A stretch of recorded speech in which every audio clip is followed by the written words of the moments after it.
Hello friends, ഇന്ന് ഈ വീഡിയോയിൽ ഞാൻ നിങ്ങൾക്ക് പറഞ്ഞു തരുന്നത് നമ്മുടെ വോൾട്ടാസ് എ സി എന്തെങ്കിലും ആവശ്യം വന്നാൽ പുതിയ എ സി എന്തെങ്കിലും കംപ്ലൈന്റ് ആയാൽ എങ്ങനെയാണ് നമ്മൾ സർവീസ് സെന്ററുമായിട്ട് കോൺടാക്ട് ചെയ്യേണ്ടത്, അല്ലെങ്കിൽ എന്തൊക്കെ കാര്യങ്ങളാണ് ശ്രദ്ധിക്കേണ്ടത് എന്നാണ് ഞാൻ ഈ വീഡിയോയിൽ നിങ്ങൾക്ക് പറഞ്ഞു തരുന്നത്.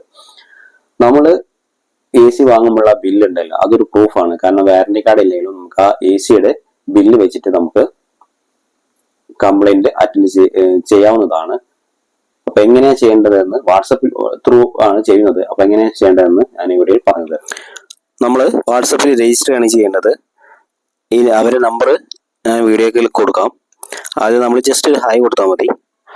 അപ്പോൾ നമ്മളെ അക്കൗണ്ട് ചോദിക്കും. അഥവാ ഏത് പേരിലാണോ നമ്മൾ രജിസ്റ്റർ ചെയ്തിട്ടുള്ളത് ആ പേര് ചോദിക്കും. അപ്പോൾ ഓക്കെ കൊടുക്കുക. എന്നിട്ട് അതിന് ശേഷം നമ്മളെ എ സിയുടെ ഡീറ്റെയിൽസ് ചോദിക്കും. ഇതിപ്പോൾ അഡ്രസ്സാണ്. അതേപോലെ എന്താണ് കംപ്ലൈൻറ്റ് എന്ന് ചോദിക്കുമ്പോൾ സർവീസ് ആണോ, ബ്രേക്ക് ഡൗൺ ആണോ, അതൊക്കെ.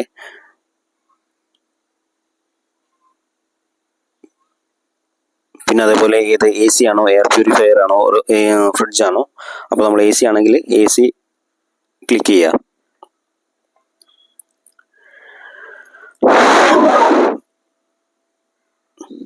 ഇതിൽ കുറേ കംപ്ലൈൻറ്റ് കൊടുത്തിട്ടുണ്ടോ. ട്രെയിൻ ഇഷ്യൂ ആണോ, ഇലക്ട്രിക്കൽ, ഡിസ്പ്ലേ, LED, അതേപോലെ ബാഡ് സ്മെല്ല്, അങ്ങനെ കുറേ കൊടുത്തിട്ടുണ്ട്. അതിൽ ഏതാണോ നമ്മൾ എ സിയുടെ കംപ്ലൈൻറ്റ് അത് നമ്മൾ ടിക്ക് ചെയ്യാം.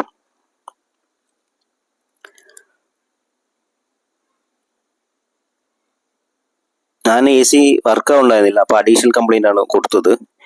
ഇതേപോലെ അടിച്ചു കൊടുത്തു A C outdoor no working എന്ന്. അപ്പോൾ ഓൾറെഡി അവർ രജിസ്റ്റർ ആയി.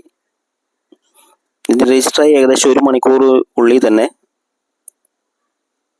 കോൾ വന്നു. എന്നിട്ട് നമ്മൾ ലൊക്കേഷൻ പറഞ്ഞു കൊടുത്തു. അപ്പോൾ അന്ന് ഭാഗ്യത്തിന് അവിടെ തന്നെ ആളുണ്ടായിരുന്നു. അതുകൊണ്ട് അന്ന് തന്നെ നമ്മുടെ കോയിൽ സെൻസർ ആയിരുന്നു കംപ്ലൈന്റ്. അപ്പോൾ കമ്പനി ടെക്നീഷ്യന്മാർ അന്ന് തന്നെ വന്നു. അന്ന് അവർക്ക് അടുത്ത് വർക്ക് ഉണ്ടായിരുന്നു. അപ്പോൾ അന്ന് തന്നെ വന്നു. അന്ന് വന്നിട്ട് അവർ കോയിൽ സെൻസർ മാറ്റി തന്നു. ഇതിന് സർവീസ് ചാർജ് മാത്രമേ അവർ വാങ്ങുള്ളൂ. കാരണം PC ബോർഡിന് വാറന്റി ഉള്ളത് കൊണ്ട് തന്നെ സർവീസ് ചാർജ് മാത്രം ഒരു 550 രൂപയാണ് അവരന്ന് വാങ്ങിയത്.